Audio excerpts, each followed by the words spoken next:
तो अध्यात्म, यदि आपने इस विद्यालय में प्रवेश पाया है, पहले इसका उद्देश्य समझ लेना। इस विद्यालय का उद्देश्य है आपका यहां जन्म मृत्यु से सदा के लिए झंझट छुटवा देना और सतलोक में वहां भेज देना जहां कभी दुख नहीं, कभी मृत्यु नहीं, कोई रोग नहीं, कोई कोड नहीं, कोई आपदा नहीं आती, किसी चीज का अभाव नहीं, जहां हम पहले रहते थे।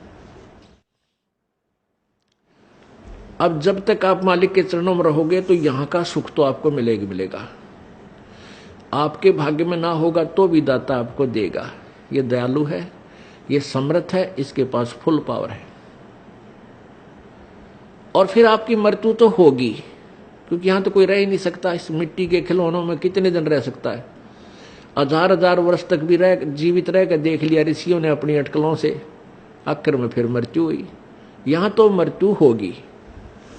वो दिन तो डेफिनेटली आओगा जिस दिन आपने यहां छोड़ना ही पड़ेगा, चाहे कितना काम रह रहा हो। आज जो स्थिति आपकी है, यदि आप इसको अभी से सेट करके चलोगे कि परमात्मा आपकी इच्छा कभी ले चलियो, यदि आपने मोक्ष उद्देश्य रखना है, उसमें फिर अग्रम अग्रम नहीं रखनी कि यू काम रह गया, ऐसा नहीं हुआ, भगवान इतना और हो जाता फिर काम बड़े नहीं। चाहे कभी कहे परमात्मा, चालन की तैयारी करनी पड़ेगी आपने। तो आपने यहां से तो जाना ही पड़ेगा। यदि आप श्रद्धा नहीं हटाओगे, यहां से आस्था नहीं हटाओगे, तो भी मृत्यु होगी, तो यहीं आ जाओगे।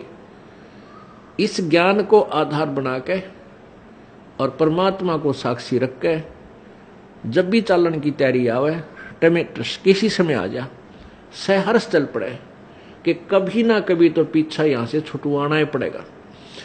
मान लीजिए आप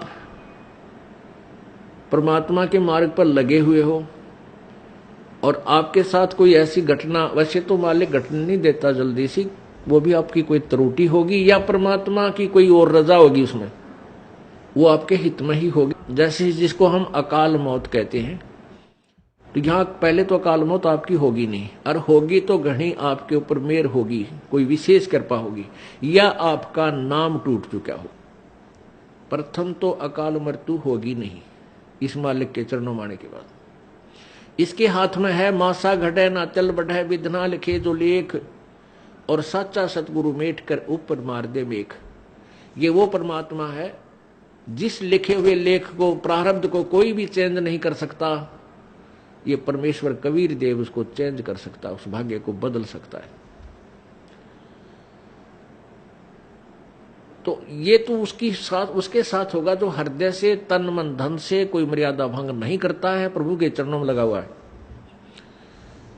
और दूसरे जो परमात्मा के चरणों में लगे हुए हैं और परमात्मा की कुछ और रजा है कि कई कारण हो जाते हैं पुण्यात्माओं, तो उसको ऐसे अकाल मौत, वो स्वयं ही अकाल मौत मृत्यु करेगा उसकी,